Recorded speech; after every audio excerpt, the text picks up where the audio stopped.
The great thing about a 360 camera is that it allows you to record in all directions at all times. And then you simply reframe in post-processing in order to get the exact view you want. The downside is, of course, that means more editing work. But now with the introduction of the X5, Insta360 has introduced a mode called Instaframe, which is intended to do that work for you. Well, today we're going to check out Instaframe. We're going to see how it works, what it allows you to do, and we're also going to see how it compares to doing your own reframing in terms of the overall image quality. So stick around and let's check out Instaframe.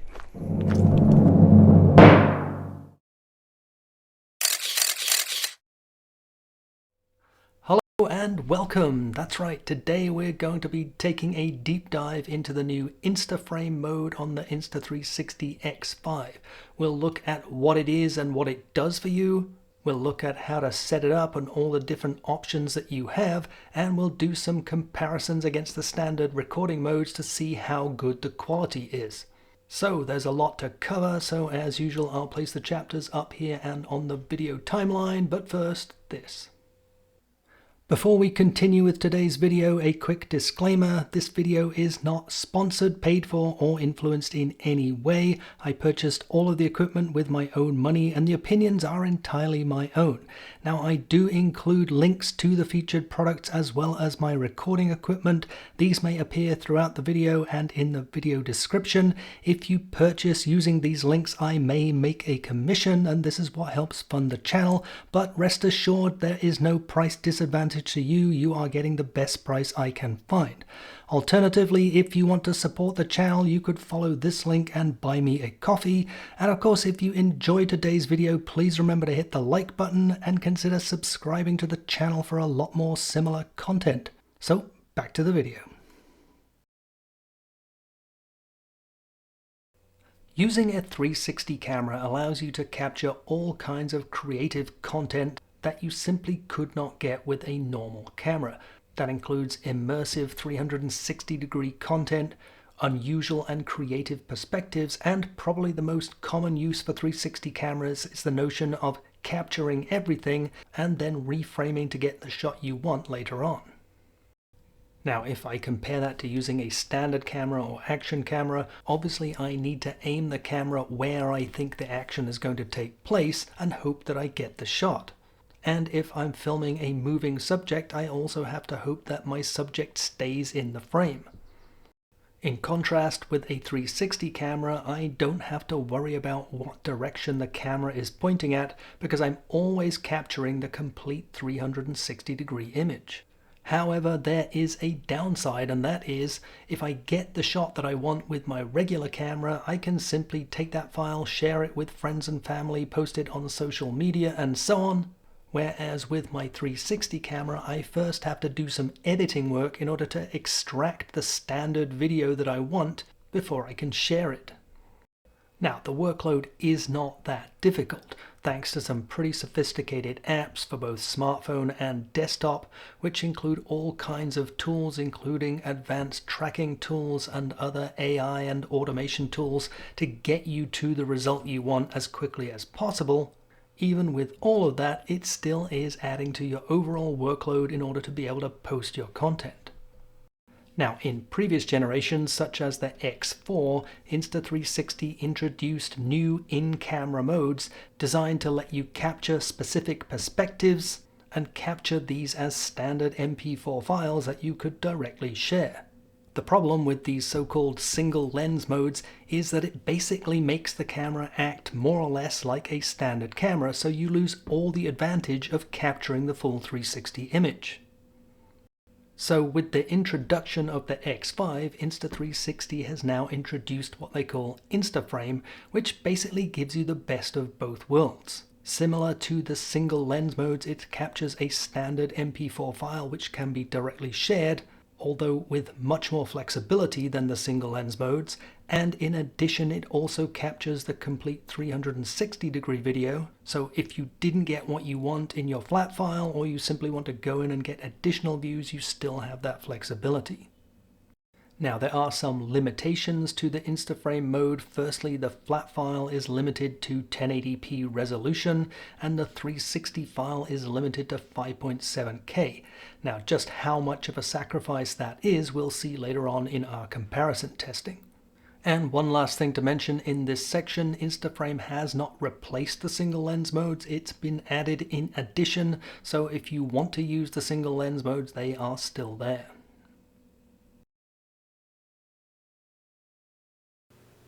Okay, so let's take a look at how to set up and configure Instaframe mode.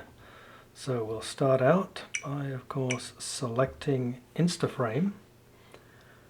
And you'll notice that I am currently in the selfie mode of Instaframe, and I think this is probably the most commonly used mode. As far as the overall settings for Instaframe mode are concerned, there are very few choices. For the 360 video, you have the choice between 5.7K plus or 5.7K. 5.7K is the best choice for low light situations, but for most other situations, 5.7K plus will give you higher quality video.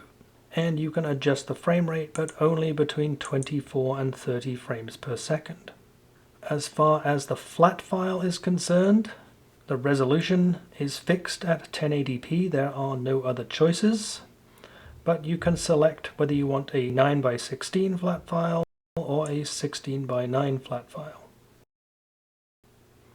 Now, probably the most commonly used view for Instaframe will be the selfie mode, which I am currently in. Now, in selfie mode, of course, the camera will track me wherever I move, and it will do so regardless of whether I am positioned in the rear-facing lens or the front-facing lens or anywhere in between. You can also adjust using this screen where you want your face to appear on the screen. So if I want to be, for example, towards the top left, now it will track my face and place it in that location.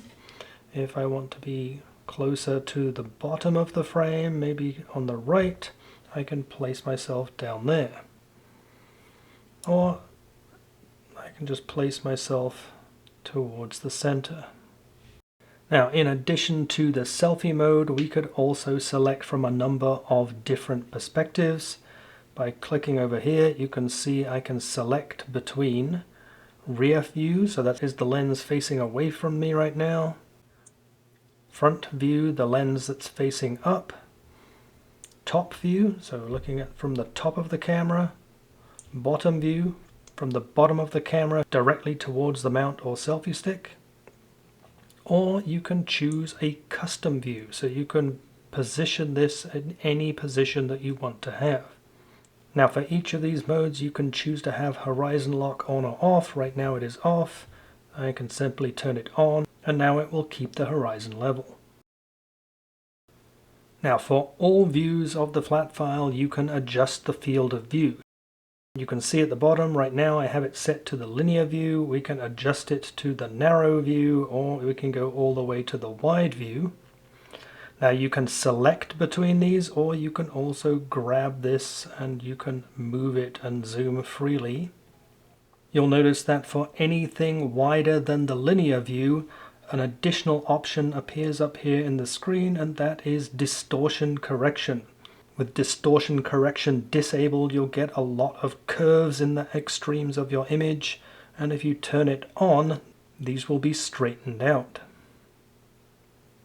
And let's take a look at those different fields of view. First, the narrow field of view, then the linear field of view, and the wide field of view.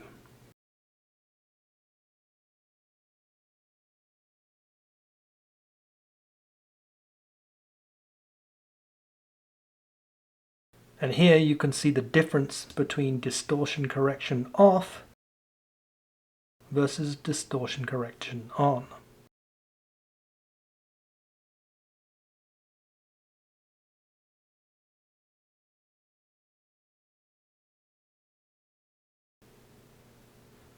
Also, you'll notice there are two additional buttons on the screen here for doing different camera movements. The first being a 360 spin. This one's a little bit slow for my liking, but I guess you can speed it up in editing. Or you can do a barrel roll. And again, both of these features are available in all views.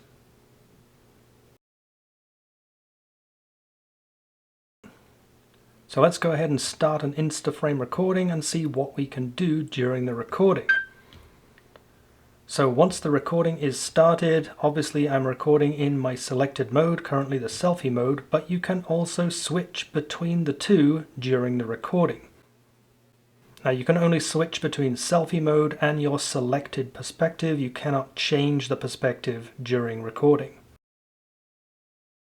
I can also do the 360 spin during recording, or I can do the barrel roll during a recording. Now, as far as changing the perspective or doing these camera movements is concerned, these are also things you can do by remote control. And let's take a look at how that works.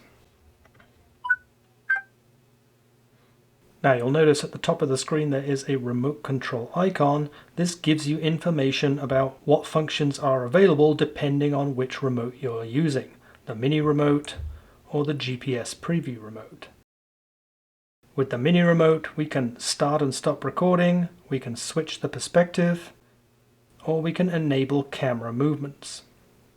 So let's go ahead and connect my mini remote and see how that works.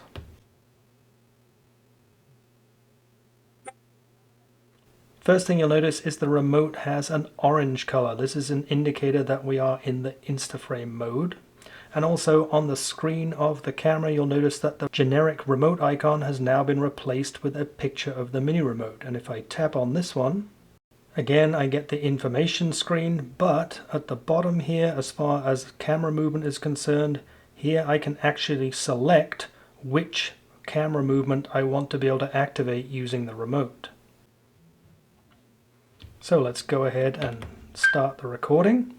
So while the camera is recording in Instaframe mode, a double press will change the perspective from the selfie mode to the selected perspective, or of course back again.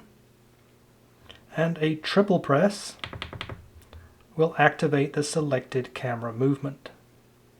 So this is obviously a lot more preferable to doing it on the screen. And one final thing to talk about in this section, and that is what you get when you are done recording. When you record in standard video on your X5, the files you get are INSV files. These are proprietary 360 video files which can only be processed using the Insta360 app or the Insta360 Desktop Studio app, which are used to edit the video or at very least convert it to a shareable format. However, if you use the Instaframe mode, in addition to the INSV file, you will also get a standard MP4 file, which can be directly shared or opened up in pretty much any video application.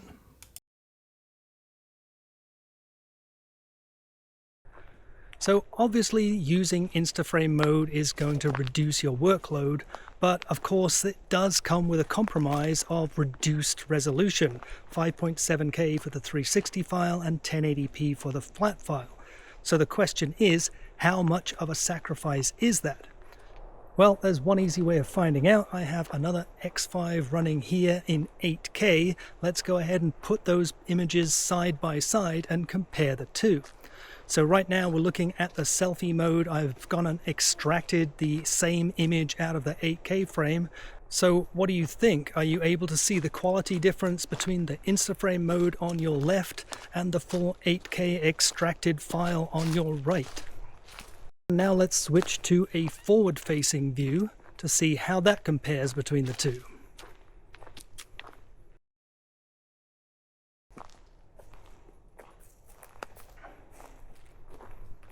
Now currently I have the cameras being held at around about a 45-degree angle, so the center of the image is actually pretty close to the edge of the sensor. So let's go ahead and switch to a more upright view. So now I have switched and I'm holding the cameras perfectly upright. That way my face or the center of the image should fall directly on the center of the sensor, which should give the best possible image quality. So how does the image quality now compare between the two? And let's switch over to that front-facing view again.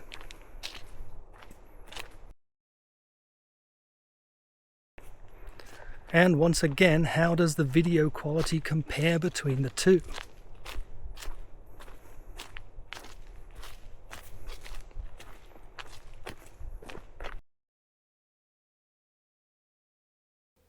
When I first learned about the new Instaframe mode on the X5, frankly, I thought it would be a bit of a gimmick, offering not really much more than the current single lens modes or me mode, and I was certainly skeptical that the limitations in resolution would result in poor image quality, but I was pleasantly surprised with the results. Now, clearly when you are extracting a flat file from a 360 video, obviously you want as much starting resolution as possible, so recording your 360 video at 8K will always give you better results, better detail than 5.7K. And while I did see a clear detail difference between the Instaframe and the standard video at 8K, the difference was not as much as I thought it was going to be. I think the flat file from Instaframe is perfectly usable for casual situations or where you don't necessarily need the absolute best image quality. And then when you look at the customization and convenience of using Instaframe, being able to get the exact perspective and field of view that you're looking for, including tracking which tracks you throughout the entire 360 video, and especially when you consider how much editing time that could possibly save you, I can really see a lot of instances where I would use Instaframe. So that wraps it up for another video. Thank you so much for watching. If you enjoyed today's video, please remember to hit that like button and consider subscribing to the channel for a lot more similar content. If you have any questions, any comments, if you want to share your experience or make suggestions for future videos, please drop those into the comments section. Otherwise, thanks again for watching.